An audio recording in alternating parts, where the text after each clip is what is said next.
So James Franco has been making the rounds on late night since his win at the Golden Globes.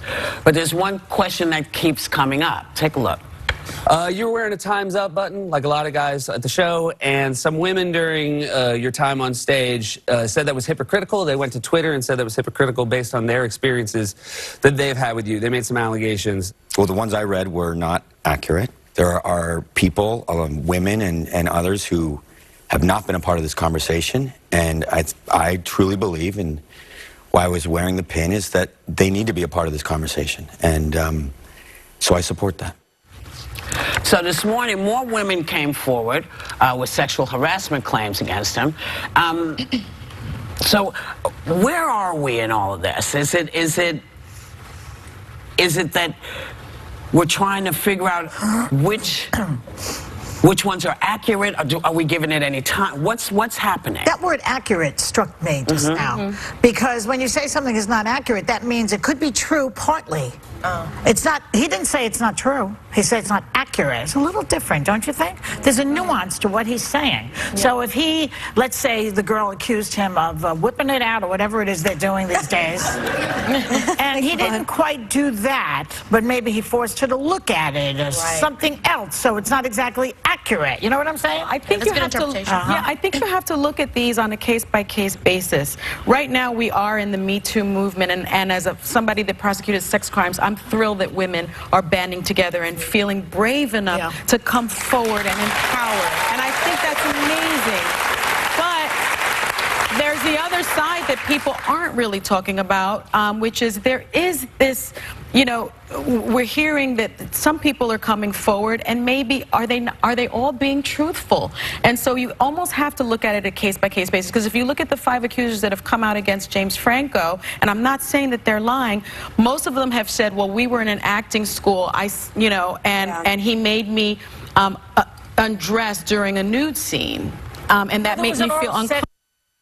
There was an oral accusation against him by someone who he ended up being in a consensual relationship with. Right, but you can well, that's like saying that you can't rape your wife because you're married. You can. That's what I'm saying. I'm not saying that they're not being truthful. Not that he raped her, he didn't. But he did sort of, let's say, they're accusing her. Yeah, he was in a relationship with her when it happened. Yeah. So we've got to look at these. We've got to encourage women to continue coming forward. But I do think we have to look at things case by case. Well, one of the things that I'm sorry about is, you know, when Al Franken said, I will sit with any ethics board.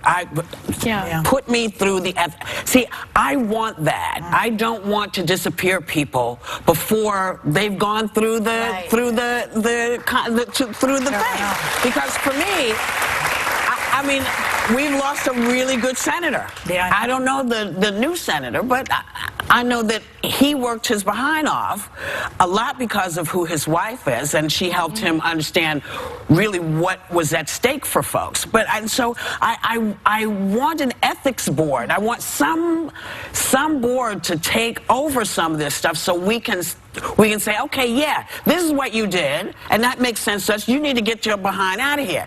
You just need a slap upside your head, because you're just doing stupid stuff. It's such a fine line. Hard to know. I don't know how we do that without discouraging these women who for so very long felt that no one would believe them. But as long as, listen, as long as women don't lose support for each other, and we encourage each other to say, hey, listen, we're going to look at everything, because sometimes it doesn't work in our favor. We've had times when, you know, we all gathered together and said, this is really messed up, what's happening? And then you discover 5 months later, it didn't happen that way. Well, it makes sense. Yeah, go ahead. Well, the acting element of this is interesting, and there are 3 actresses sitting here, and one of the accusations is former students said that he put students in uncomfortable situations beyond the normal parameters of acting class. I've never taken an acting class in my life. Meryl Streep has come out saying she's basically doesn't want filmmaking and art. I don't want that to go away because that's where art lives. How much can we really trust each other?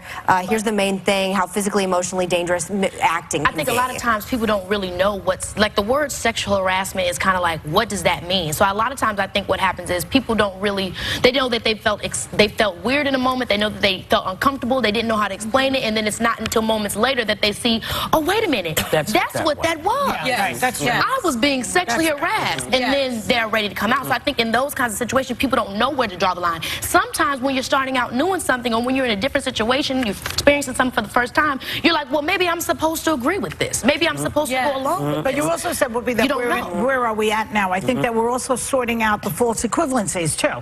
I mean, there's a difference between what Al Franken did and what Harvey Weinstein did, you know? And there is a difference, and it's on a continuum. That needs to be looked at. I mean, you know, Al Franken, I think that that's tragic that he's not in the Senate anymore. I know. Yeah. And, you know, and Al's a comedian. I know that Leanne, the accuser, is a good friend of mine, so we disagree on this I know, but they had a picture of him, and he was a comedian at the time, you know, and it's like they're keeping people in there that probably are more guilty than he, and he had to be thrown out. That bothers me. I don't like that. Now, Franco's attorney disputed all of the women's allegations and directed the Los Angeles Times to Franco's comments Tuesday night on The Late Show with Stephen Colbert, where Franco called the Twitter accusations not accurate. Okay. Do you think, Whoopi, that this will affect, I know Oscar voting ends tomorrow, but do you think this will affect Franco's chances of being nominated for that disappearing? I don't know. I want to see what happens if Casey Affleck goes up there, because a bunch of people are going to freak out if Casey Affleck is he's also been accused. Here's what, look, we'll come back and I'll explain.